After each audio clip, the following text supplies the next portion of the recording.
Ready? Namaskar, dear seekers, and welcome to our collective meditation today. Just wanted to share we are in Switzerland. We are holding actually this collective meditation from the caravan. We are presently in Zurich. So, dear seekers, just for those who are new to these collective meditations, I will share in short how we will do. So, what we will do, we will play in a divine name in low tone in the background. And those who actually are familiar with meditation, you can just do your own meditations and you can listen to the divine name that we play in the background. For those who are more familiar with chanting, that is a whole technique from India. It is repeating a divine name, or it can be a mantra or a guru mantra in the mind.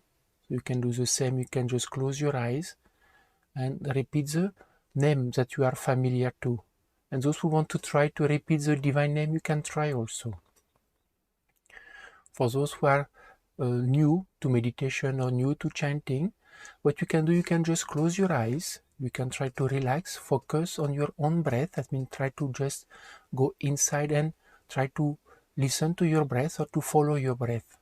Or also what you can do, you can just try to concentrate your attention to the divine name that we are playing in the audio. If you are able to try to repeat in mind, you can try, or you can try to repeat also as per the speed of the audio. If not, don't worry, just try to follow your own breath. Why we are also playing the divine name in low tone is because in today negativity is high in the environment. So when we try to meditate or chant, then there may be it's more difficult. And this divine name help us to actually purify the atmosphere, create also a protective shield around us. So in a way, it's become easier to meditate or chant. And I think some of you may have experienced that in a way, being group or listening to a divine name helps actually to increase concentrations. Also, as a small exercise, before we start, I will ask you to go deeper inside to see how you feel from inside. Just to relax, try to see what you feel by mind, whether you are feeling calm, tense, whether there are few thoughts, many thoughts. And then in the end of the collective meditations, when we end the audio, I will ask you to remain with closed eyes and do the same exercise to see what you feel from inside. And then compare the difference if you feel any difference. So dear seeker, what you can do, you can sit comfortable. You can close eyes now. Try to see what you feel deeper inside by mind. And in 30 seconds, we will start the collective meditation.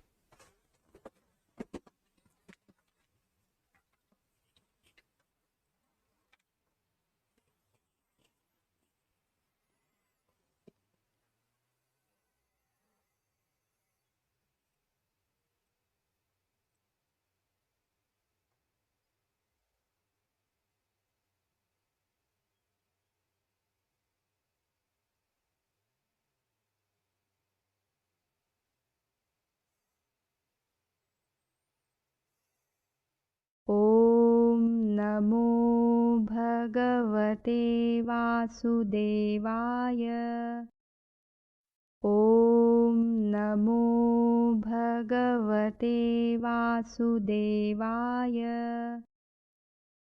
ॐ नमो भगवते वासुदेवाय। ॐ नमो भगवते वासुदेवाय। ॐ नमो भगवते वासुदेवाय। ॐ नमो भगवते वासुदेवाय। ॐ नमो भगवते वासुदेवाय।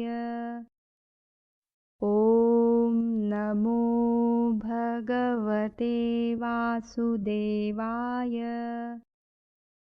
ॐ नमो भगवते वासुदेवाय। ॐ